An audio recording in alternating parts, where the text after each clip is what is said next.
Hi, my name is Amy. Thank you very much for watching, and let's make some bad financial decisions together. This is not your favorite time of the month, but your second favorite time of the month, where we estimate MARO. So, the first distribution that it had an 82% distribution. And when I went onto Robinhood Legend to check the IV, for some reason, when I first went on there, it opened up the contracts that expired today at, now it's like 11 p.m. at night.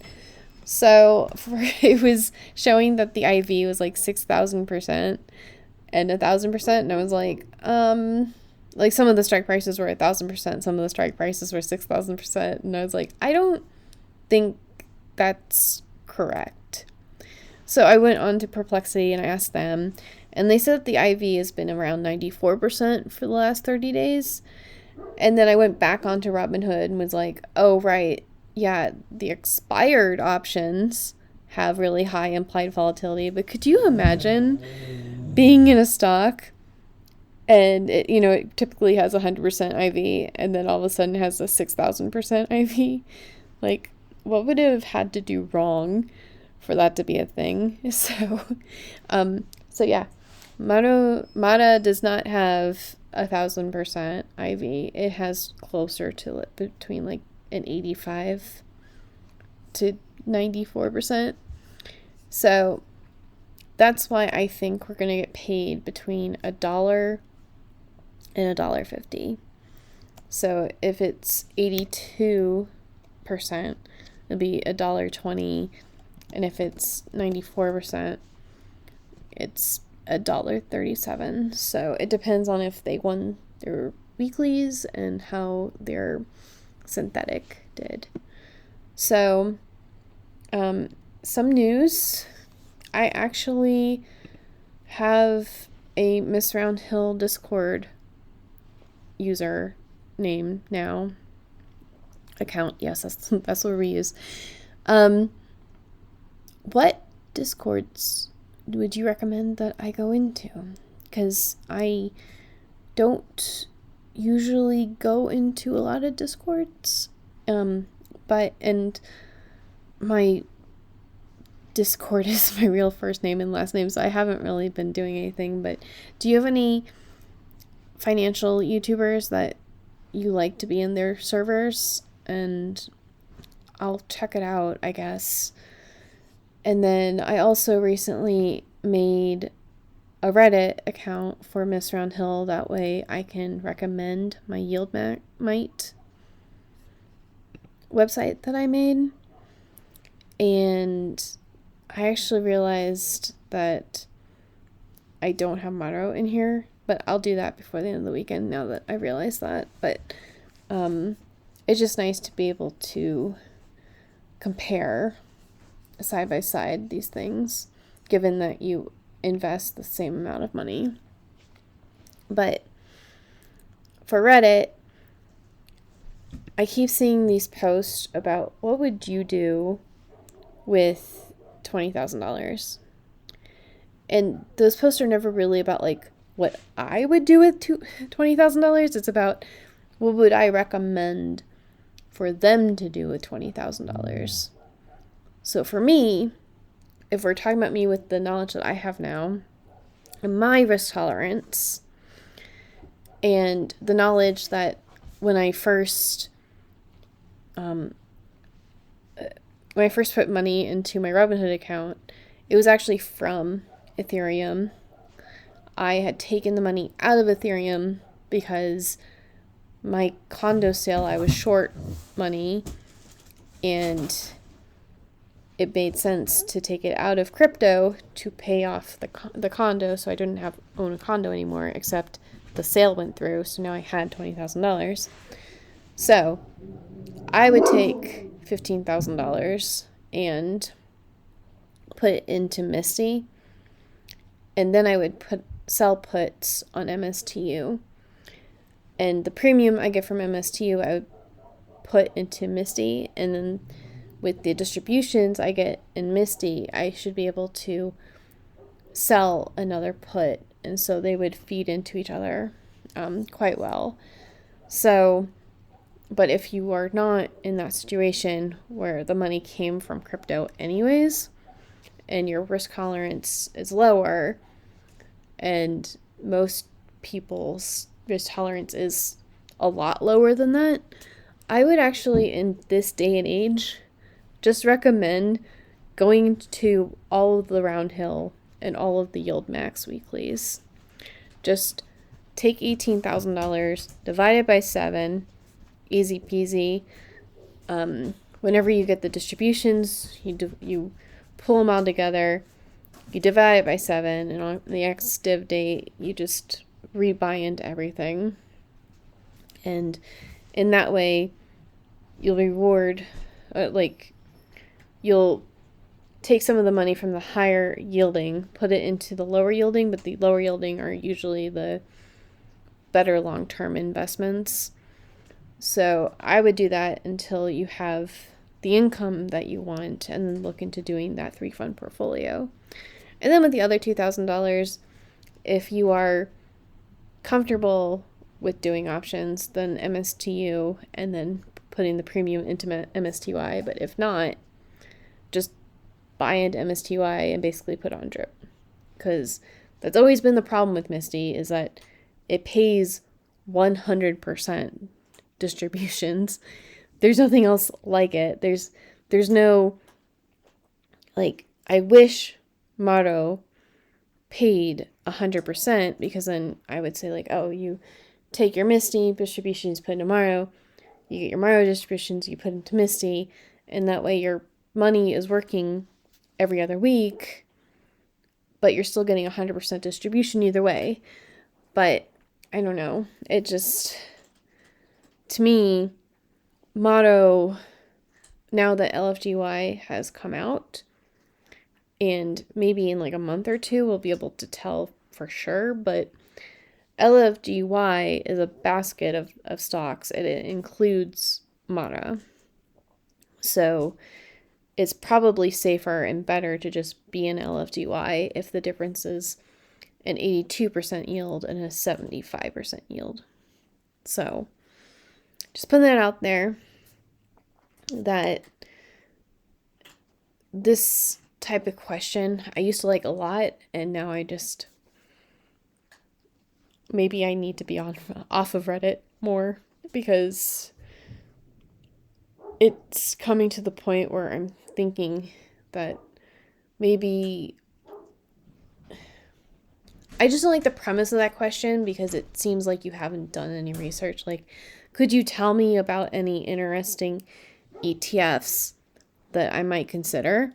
That's a different question than choose a portfolio for me. So that's just my opinion on that. But since this is a new Reddit account, I have not muted and fine-tuned the posts that I am seeing. So for the Financial Philharmonics, today you're getting Intel Guy from Wall Street Bets, and it's a very catchy song, but it's just a tale of cautionary tale of please don't put all of your money in a single stock. You will have a bad time.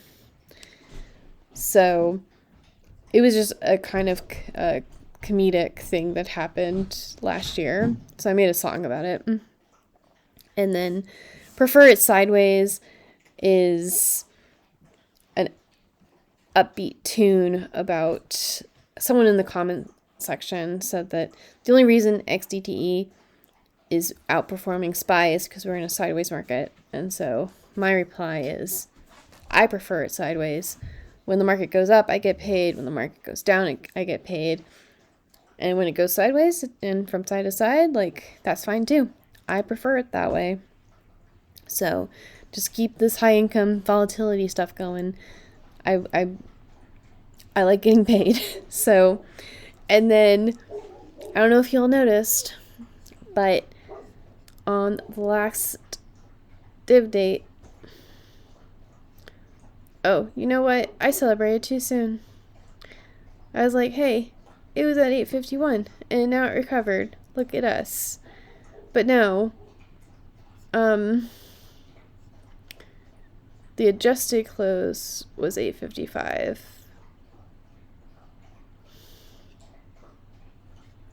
Well, it looks like it will recover, so keep an eye out on that. Oops, oh well.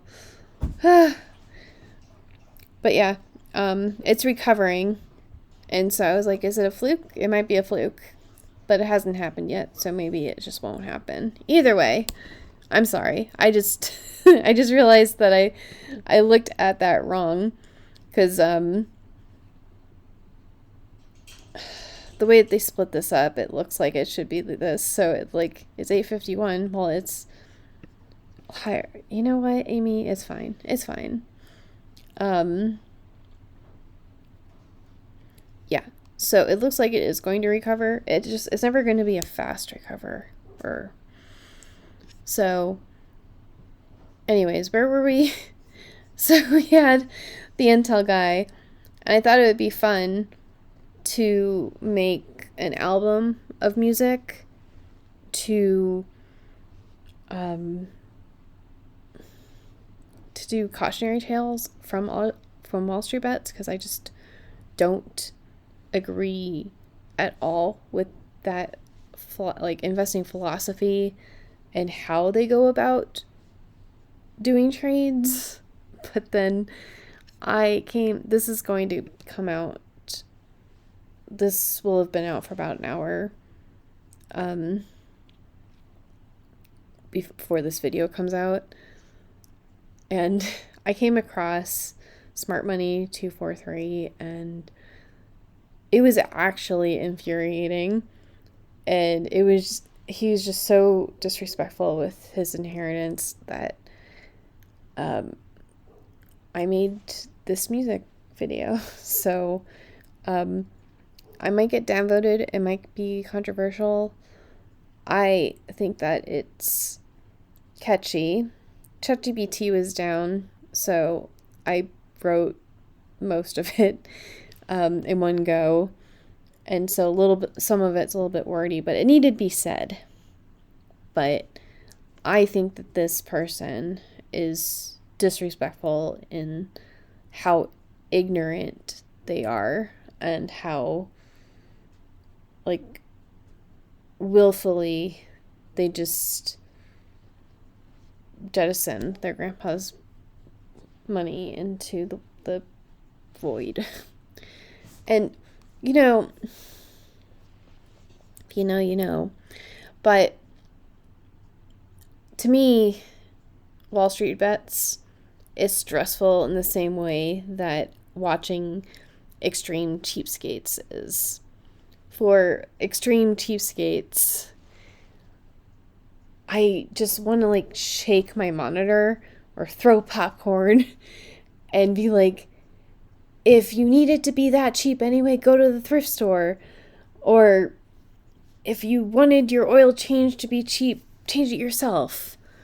Or that one episode, I don't watch it that often, but I always wind up watching that cake episode where they went into the local bakery and they were trying to haggle for cakes, and they wound up getting cake pops. You can go to the dollar store and get all the ingredients that you need and make it yourself. And then you're not being a jerk to a bakery, a small business, and you're just taking care of it yourself. And so the way that they play with their options and the celebrating going all in on weird meme stocks, I just don't agree with it. And so normally I don't click on it. I actually mute Wall Street Bets, and every once in a while I'll purposely go there and just look and see what is the hype, and just know what not to go into, because usually Wall Street Bets is kind of, it's not a place you go for investing advice, so let's just put it that way. But Yeah, so I'm going to ban myself from Wall Street bets because it's not good for me to have like that much of an emotional reaction to anything. So, maybe no more cautionary tales unless it gets like filtered throughout like the Reddit ecosystem and I hear it secondhand, and we'll do that. I'd rather focus on being positive and educating people because like it's okay not to know things, and if you're willing to learn, I'm more than happy to teach.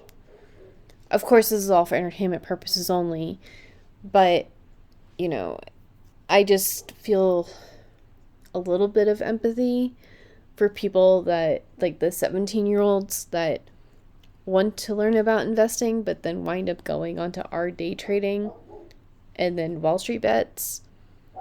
Like, I just feel like they're getting steered in the wrong direction and talked to by the wrong people. And the problem is, like, everybody wants to get rich quick. And there's a philosophy of, like, well, you have to day trade to get rich.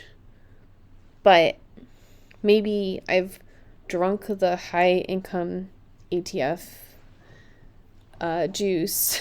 But to me, I would rather invest in YMAX and a 3-fund portfolio.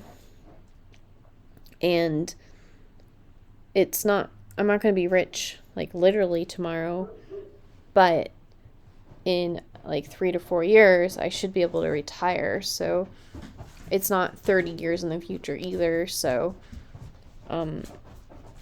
like, just being realistic about your expectation for getting rich.